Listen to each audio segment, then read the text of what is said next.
había algunos que estaban muy bien y hay gente que estaba muy mal. Y los tenías delante y sabías que se te iban y no puedes hacer nada. Niimoodi kirjeldas õnnetuse järgset olukorda Malagast startinud rongireisija, kes ootab ärevusega teateid haiglasse viidud õe kohta.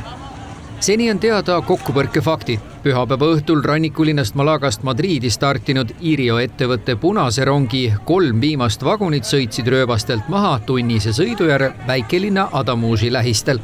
Vagunitele sõitis otsa Madriidist Huelvasse 200 kilomeetrit tunnis liikunud valge Albia kiirrong, mille 27-aastane juht hukkus kokkupõrkes. Digamos que la peor parte se la han llevado las 2 primeras unidades del tren. Lo que hemos podido confirmar es que en esas 2 primeras unidades viajaban 37 personas en la primera y 16 en la segunda. Por tanto, hay 53 personas afectadas, fundamentalmente de las 200 que iban en el tren, con más gravedad en las 2 primeras unidades del tren. Esas son las 2 unidades que han, digamos, caído por ese terraplén de 4 metros. Kahes rongis oli 484 reisijat, vigastada sai 122 inimest, kellest 48 on endiselt haiglas. 12 on intensiivravi osakonnas.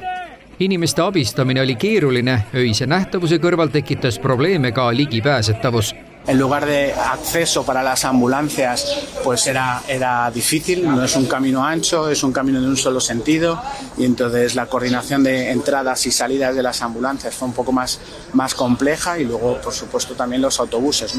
Kahe rongi vahel on umbes 800 meetrit. Endiselt on teadmata, miks õnnetus juhtus ehk miks Irio rongi vagunid rööbastelt maha sõitsid. Raudtee oli heas seisus. Transpordiministri sõnul oli seda eelmise aasta mais renoveeritud.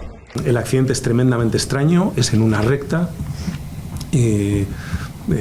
Realmente, bueno, pues todos los expertos en materia ferroviaria que han estado hoy aquí, que están en este centro y los que hemos podido consultar, pues están tremendamente extrañados del accidente, porque como les digo, es raro, es muy difícil en este momento de explicar. Õnnetuspaiga kõrval on 4000 elanikuga väikelinna Adamus, mille inimesed aitasid hädasolijaid nii nagu oskasid, seda tunnustas ka Hispaania kuningas. Ha habido muchas personas que han colaborado con manta y agua y en fin, lo que hacía falta. Yo sé que el pueblo se ha volcado con esas personas, luego ya. Hukkunute lähedastele ja nende pereliikmetele loodi psühholoogilise abi võimalused Madridis, Cordobas, Huelvas ja Sevillas.